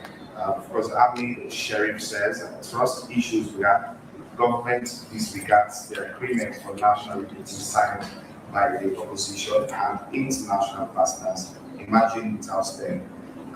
Zambai Mangura says the civil society organizations are causing the crisis because take a look, some of them hold government offices or part of a political party. Mambo is now PRO of SLPP and Robert is deputy leader of the same SLPP.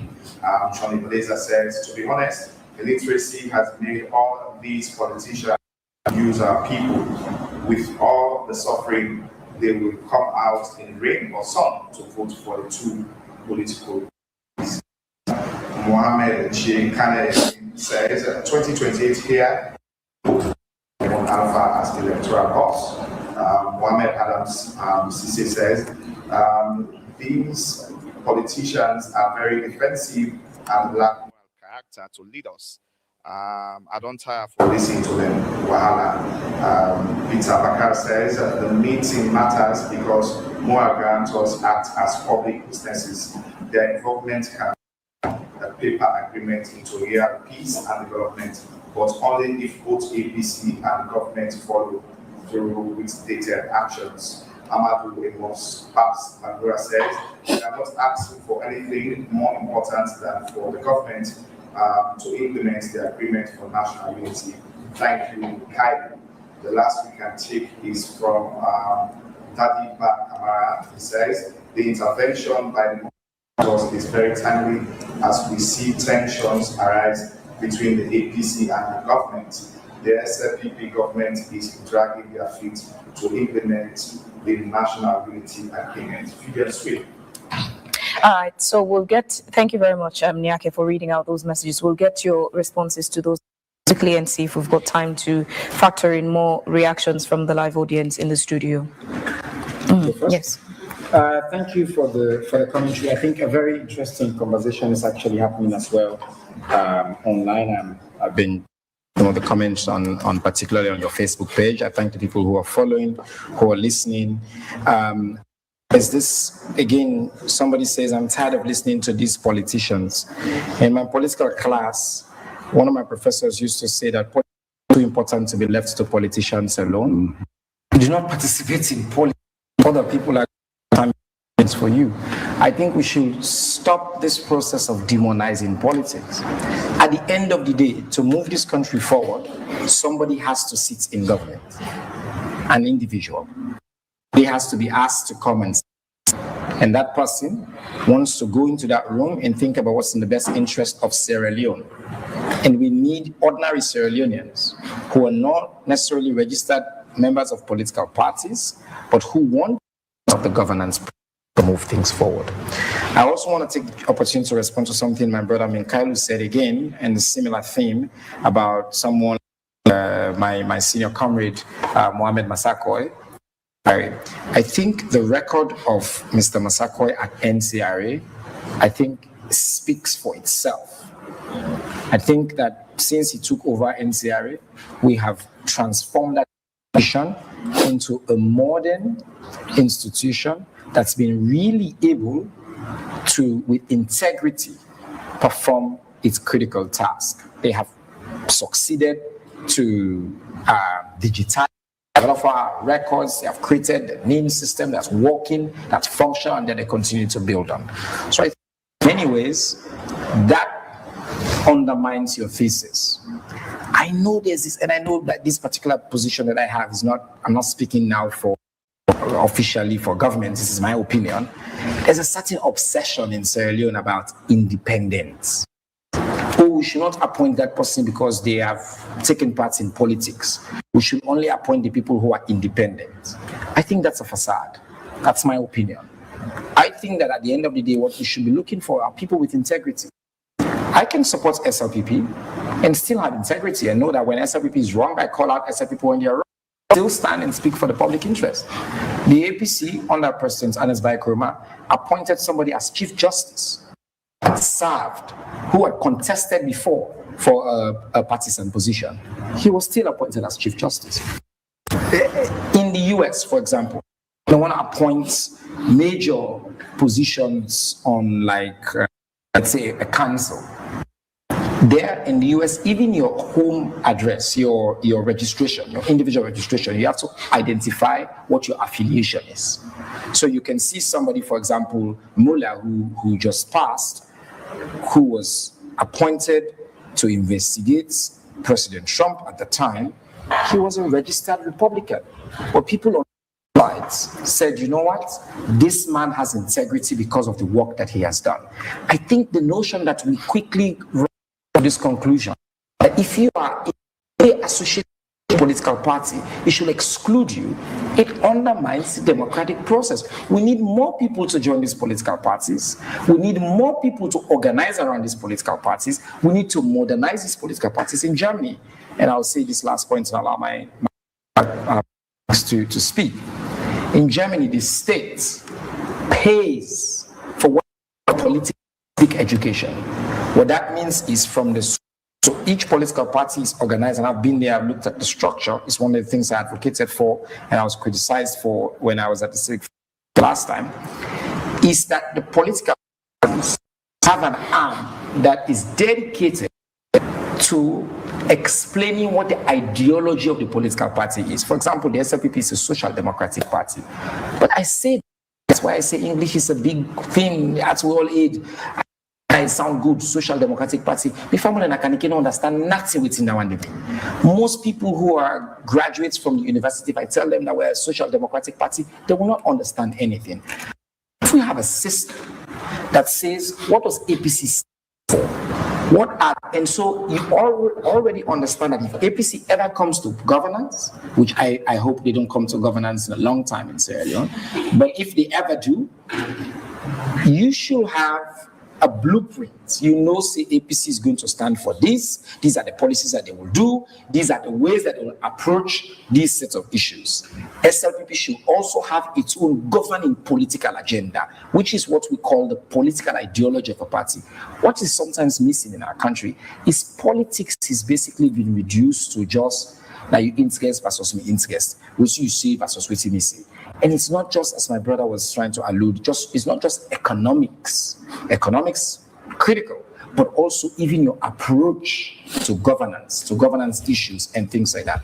I would like to see a country, as Minister of Civic Education, where we're clear on the political ideologies of the respective parties, where we can have debates on that political ideology, where students will be exposed to those political ideologies, and we measure the political ideologies versus our achievements in governance. We stand for human capital, for example. That's why whenever we're in governance, we have free quality education, we review the education system, we focus on things that are committed to education. APC, some will argue, is a little bit more populist. They want to build road, they want to build big new building, because they're a little bit more populist. But that's not the entirety of the story, of course. I'm sure they have a much more complex story to tell. But I think the point I'm making is, let us refrain from this notion that the only good Sierra Leonean that is Sierra Leonean, they will not join political party, because that is blatantly incorrect. Reverend, your response to those messages? Yes. Quickly, there's something that I think I need to say something about. Reference was made to our courts about why at times it's difficult to approach our courts to get things settled.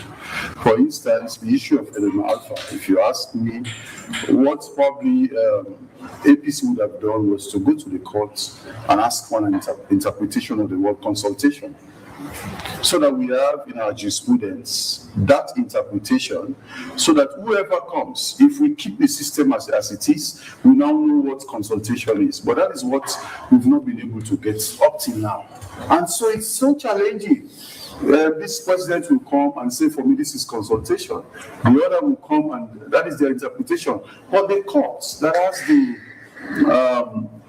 mandate to give such interpretation, we are refusing to approach them. And that is what we have. And it's a creation, please, with no insult meant. The courts we have today is a creation of both APC and SLPP. So let's do our best to ensure it is reformed.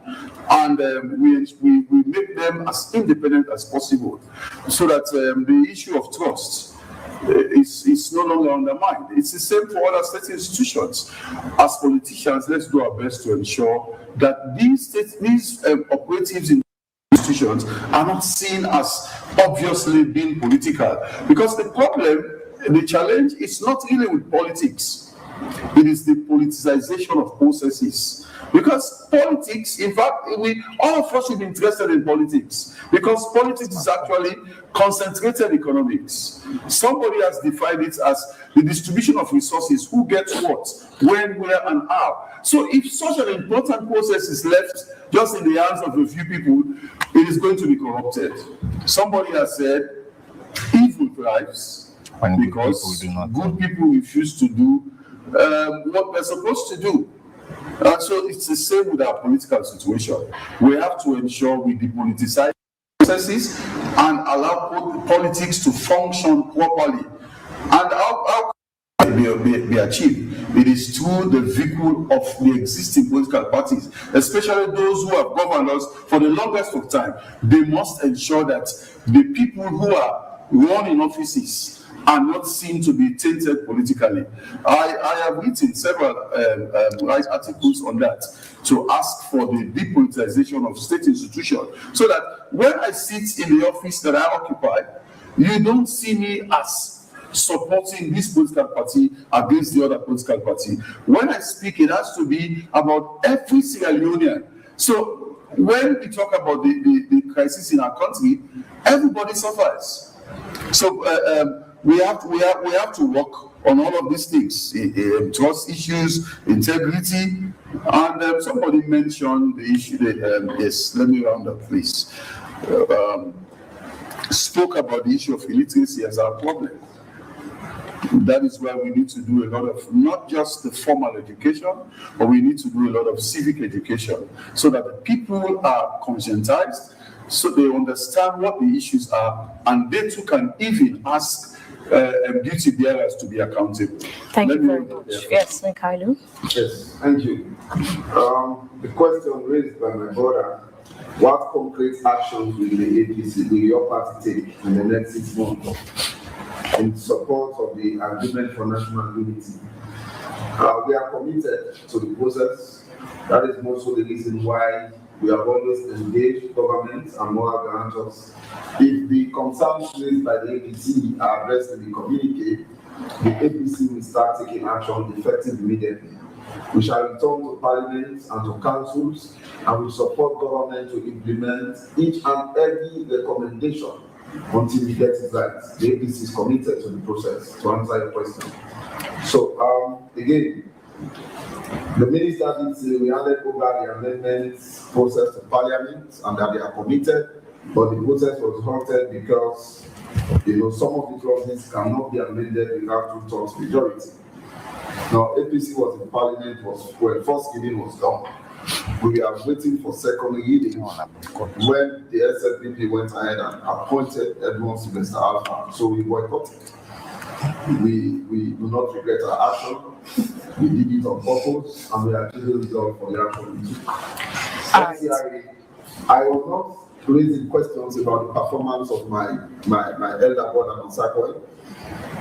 We belong to the same alma mater. He's a peaceful boy. I have tremendous respect for him. I have about his performance.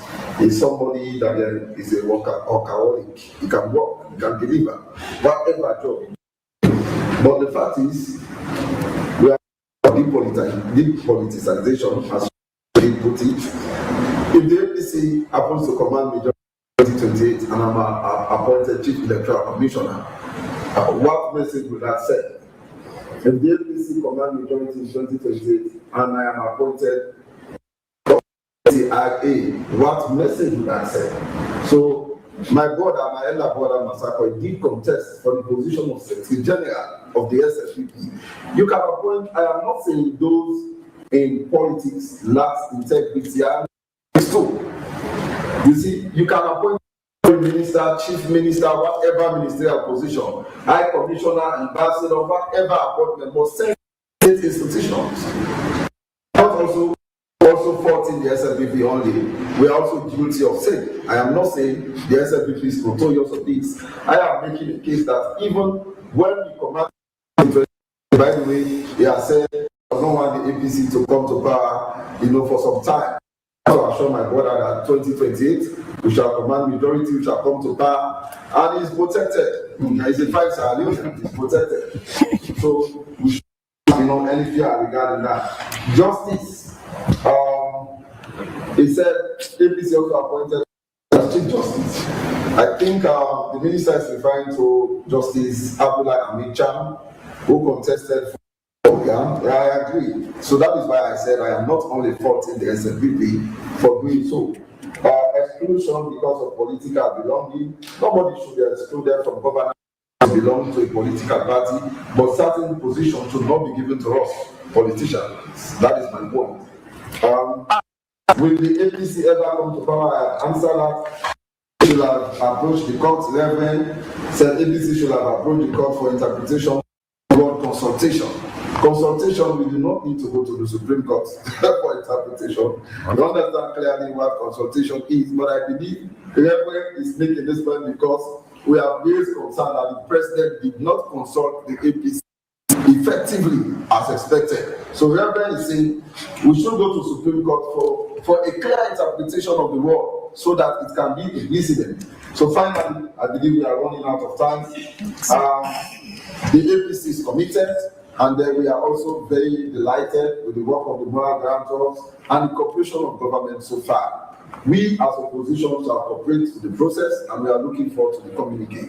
Thank you very much for the opportunity. I'm grateful. All right, Sheka, sorry, just a few seconds. We're really out of time. Well, in conclusion, I see my point that both and the APC are not serving the interests of the ordinary citizens. I think that's my last statement. All right, thank you very much. Well, we will end today's edition of AYV on Sunday here. On the panel tonight were Chenoba, Minister of Information and Civic Education in the government of Sierra Leone, Alfred Minkailu Kowoma, member of the APC Secretariat, Reverend Jibrila Kagbo, Director of Programs, National Commission for Democracy, and Sheka B.A. Mansari Jr., CEO, Arts SL, Human Rights and Economic Development. Sincere thanks to all of you, our audience, both online and audience in the studio. Thanks to my producers, Nyake Momo and Ransford McLean, and to the entire AYV on Sunday technical crew led by Bontin Wright and the graphical led by Joshua Steady Bangura.